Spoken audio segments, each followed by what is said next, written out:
Hi viewers, welcome to our channel. ప్రస్తుతం మనతో పాటు సీనియర్ పొలిటీషియన్ మాజీ హోంమంత్రి మైసూర్ రెడ్డి గారు ఉన్నారు. వారితో ఒకసారి మాట్లాడదాం. నమస్కారం సార్. నమస్కారం.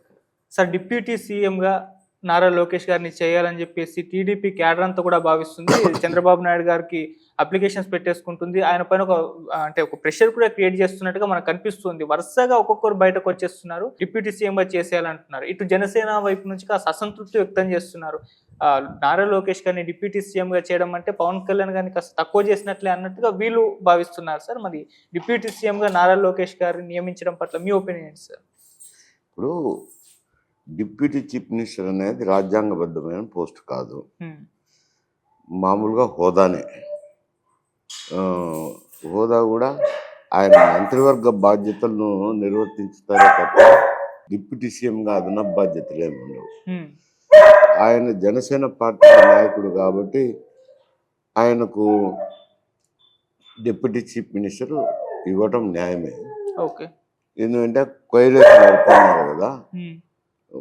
ముందు అయితే బీజేపీ జనసేన కోయిలేషన్లో ఉన్నారు. తర్వాత జనసేన తెలుగుదేశం పార్టీకి చంద్రబాబు నాయుడుకు దగ్గర అయినప్పుడు పవన్ కళ్యాణ్ ఇంట్రెస్ట్ తీసుకొని బీజేపీని కూడా ఒప్పించడం జరిగింది.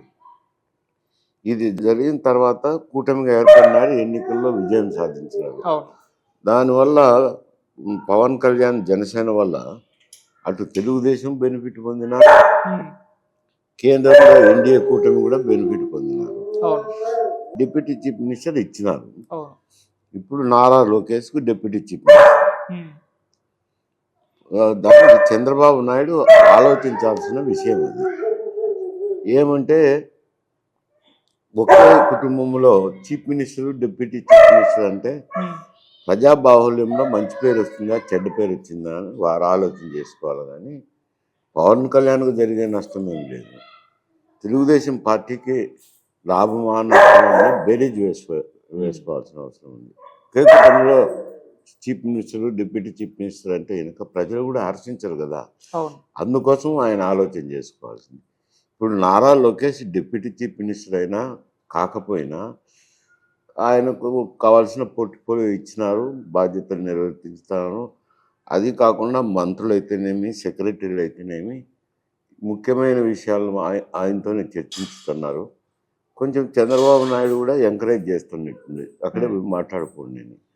అందువల్ల ముఖ్యమంత్రి గారు లేకపోయినా, డిప్యూటీ ముఖ్యమంత్రి కాకపోయినా, మంత్రి క్యాబినెట్ మంత్రి అయినా కానీ ఆయన ఇంపార్టెన్స్ ఆయన క్యాబినెట్లో ఉంది, క్యాబినెట్లో కానీ పరిపాలనలో కానీ ఉంది. అటువంటిప్పుడు ఆయన కావాలని ఏదో అది గౌరవప్రదమైన పదం తప్పనించి అంతకు మించి ఏం లేదు, పవర్ ఏమి ఉండదు దాంట్లో.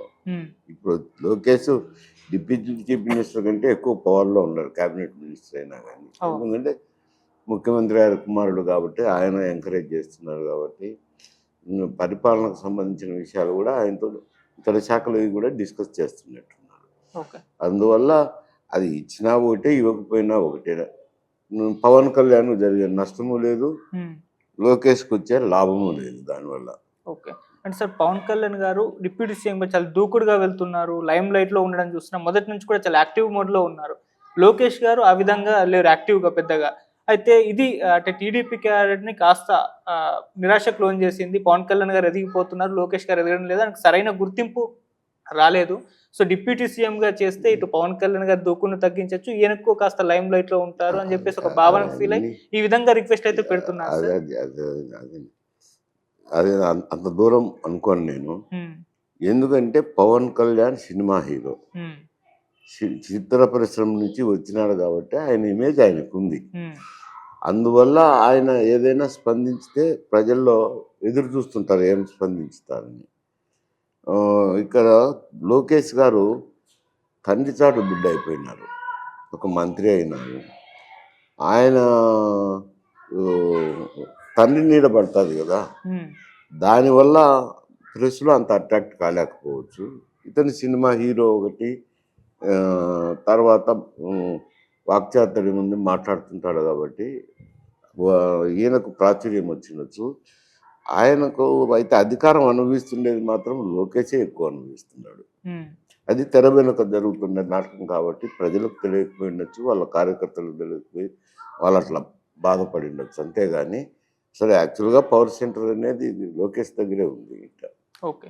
సార్ ఇదంటే లోకేష్ గారిని డిప్యూటీ సీఎంగా చేయాలన్న ఆలోచన అంటే కింది స్థాయి నాయకుల నుంచి అప్లికేషన్స్ వస్తున్నాయి కదా! ఇలా కింది స్థాయి నుంచి అప్లికేషన్లు పెట్టమని చంద్రబాబు విజ్ఞప్తులు నాయుడు ఉంటుంది, హ్మ్. అప్లికేషన్ ఉండవు, అదే విజ్ఞప్తులు. మామూలుగా ఆయనకు రిక్వెస్ట్ చేసుకోవడం. ఇది కింది స్థాయి నుంచే అంటే చంద్రబాబు నాయుడు గారు, లోకేష్ గారు కలిసే వీళ్ళని ఈ విధంగా పైకి తీసుకొచ్చి ఈ విధంగా మాట్లాడిస్తున్నారు. సో, అదొక అంటే వీళ్ళ వైపు నుంచి రాకుండా, చంద్రబాబు నాయుడు గారు, లోకేష్ గారి వైపు నుంచి రాకుండా వాళ్ళ నాయకుల నుంచి ఈ ఆర్గ్యుమెంట్ స్టార్ట్ చేయించారని చెప్పేసి కూడా ఒక వాదన వినిపిస్తుంది సార్. అది కనిపిస్తుంది అంటే ఒక వ్యూహాత్మకంగా వెళ్తున్నారు. ఆ, అంత అవసరం ఏముంది చంద్రబాబు నాయుడు అనుకుంటే ఆయనకు డిప్యూటీ చీఫ్ మినిస్టర్ ఇవ్వచ్చు, ముఖ్యమంత్రి కాబట్టి ఆయన ఇష్టం. దానికి కింది నుంచి విజ్ఞప్తులు వచ్చి ఆ విజ్ఞప్తులను ఆయనకు చేరి ఆచరించాలా అని అంటే అది అరవే పని కాదు, పాడు కాదు. ఓకే. అది ఏదో వాళ్ళల్లో సహచరుల్లో మాట్లాడాల్సింది, వాళ్ళు చర్చించుకోవాల్సింది, తీసుకోవాల్సిన నిర్ణయం. కానీ కింది నుంచి విజ్ఞప్తులు పోయిన దానివల్ల జరుగుతాయని నేను అనుకోవటం లేదు. ఓకే. సరే, జనసేన నుంచి వస్తే కాస్త అసంతృప్తి వ్యక్తం చేస్తున్నారు. కొంతమంది నాయకులు బయటకు వచ్చి కూడా మాట్లాడడం చూస్తున్నాము. దీని పట్ల ఇటు టీడీపీ వాళ్ళు కూడా ఒక రకంగా రియాక్ట్ అవుతున్నారు. అంటే లోకేష్ గారిని డిప్యూటీ సీఎం చేయడం అన్నది టీడీపీ వ్యవహారం, జనసేనకి ఏంటి సంబంధం అన్నట్టుగా వాళ్ళు మాట్లాడుతున్నారు. ఒక వారైతే క్రియేట్ అయింది. టీడీపీకి సంబంధం అని కాదు, కూటమి ప్రభుత్వం అది. అవును. కూటమి ప్రభుత్వంలో ఉన్నప్పుడు కూటమిలోని ఇతర నాయకులను కూడా మాట్లాడాల్సిన ధర్మం అయితే ముఖ్యమంత్రి గారి మీద ఉంది, చర్చించాల్సిన అవసరం. అదే ఈయన తెలుగుదేశం నాయకుడు కాబట్టి ఇది తెలుగుదేశం సంబంధం, జనసేన వాళ్ళకేం సంబంధం అనే దానికి లేదు. కూటమిగా ప్రజల ముందుకు వెళ్ళినారు, కూటమికి ఓట్లు వేసినారు, కూటమి ప్రభుత్వంలోకి వచ్చింది కాబట్టి వాళ్ళు అంతర్గతంగా చర్చించుకోవాల్సిన వ్యవహారం. కానీ తెలుగుదేశం వారు వచ్చి జనసేనకి ఏం సంబంధం, జనసేన వారు వచ్చి తెలుగుదేశంకి ఏం సంబంధం అనేది ఏదో సోషల్ మీడియాలో వచ్చే వార్తలు ఉంటాయి కానీ అంత ఉండదు అనుకుంటాను. ఏదైనా ఉంటే వాళ్ళు చర్చించుకుంటారని నేను బహుశా అనుకుంటున్నాను, నాకున్న రాజకీయ పరిజ్ఞానం మేరకు. అంటే వీళ్ళు జనసేన వాళ్ళు కూడా ఒక ఆర్గ్యుమెంట్ చేసేస్తున్నారు. సో, డిప్యూటీ సీఎంగా మీరు లోకేష్ గారిని చేసుకోండి, సీఎంగా పవన్ కళ్యాణ్ గారిని చేసి గవర్నర్గా చంద్రబాబు నాయుడు గారిని చేయండి అన్న ఒక ఆర్గ్యుమెంట్ని వీళ్ళు పైన తీసుకొచ్చి పెడుతున్నారు. అన్ని ఆర్గ్యుమెంట్లు అంతే, ఎవరినేది గవర్నర్ వేయాల్సింది కేంద్ర ప్రభుత్వము, సీఎం చేయాల్సింది ఇక్కడ కూటమి పార్టీలు.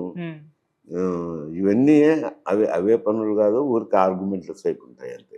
ఓకే. సరే, ఇటు అంబటి రాంబాబు గారు కూడా ఒక ప్రెస్ మీట్ పెట్టి దీని గురించి మాట్లాడారు. డిప్యూటీ సీఎంగా లోకేష్ గారిని వద్దు అని చెప్పేసి అమిత్ షా గారు చెప్పారు. అదే మొన్న మీటింగ్లో తేలింది. మాకున్న ఇన్ఫర్మేషన్ ప్రకారం అమిత్ షా గారు వద్దన్నారు డిప్యూటీ సీఎంగా లోకేష్ గారిని అని చెప్పేసి ఆయన వర్షన్ అయితే చెప్పారు. మరి అది పొలిటికల్ వర్షన్ అనుకోవచ్చా, లేకపోతే నిజంగా అమిత్ షా గారు వద్దని చెప్పి ఉండొచ్చా సార్? అమిత్ షా ఇప్పుడు ఎందుకు ఇన్వాల్వ్ అవుతాడు? అమిత్ షాను ఎవరు అడిగింటారో అమిత్ షాను వద్దని ఆయన ఎందుకు చెప్తారు? చర్చలు వాళ్ళ వరకు పోయి డిస్కషన్ జరిగితే ఏమన్నా వాళ్ళ అభిప్రాయాలు వెలుబుచ్చవచ్చు, కానీ లేకుండానే ఊరికి వద్దని ఎవరికి చెప్పరు అనుకుంటాను. కేంద్ర హోంమంత్రిగా ఉన్నటువంటి వ్యక్తి ఇందులో జోక్యం చేసుకుంటారని నేను అనుకోవటం లేదు. అది ఎందుకంటే వైఎస్ఆర్సీపీ నుంచి మాట్లాడింటారు. ఆయన మాట్లాడినప్పుడు ఎట్లయినా గేలి చేయాలనో ఎగతాళి చేయాలనో ఏదో ఒకటి ఆరోపణలు చేయాలని రాంబాబు గారు అటువంటి ఆరోపణలు చేసింటారు అనుకుంటారు. ఎందుకంటే కేంద్ర మంత్రి మాట్లాడిన మాటలు రాంబాబు గారికి అట్లా తెలుస్తాయి. ఓకే.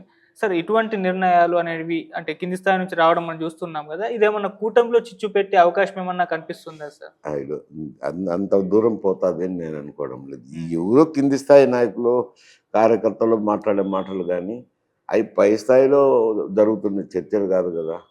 అంటే హోమ్ మినిస్టర్ అనిత గారు మాట్లాడారు, వర్మ గారు మాట్లాడారు, ఇలా అందరూ కూడా అదే అవి ఎంత మాట్లాడినా కానీ అది చంద్రబాబు నాయుడు నిర్ణయం తీసుకోవాలా. పవన్ కళ్యాణ్తో చర్చించడం న్యాయము ధర్మం ఉంది, చర్చించిన తర్వాత నిర్ణయం తీసుకోవచ్చు, తప్పేముంది. మరి వాళ్ళ మధ్య చర్చలు జరిగేదానికి ఏం అడ్డంకి ఉంది? ఏం లేదు కదా.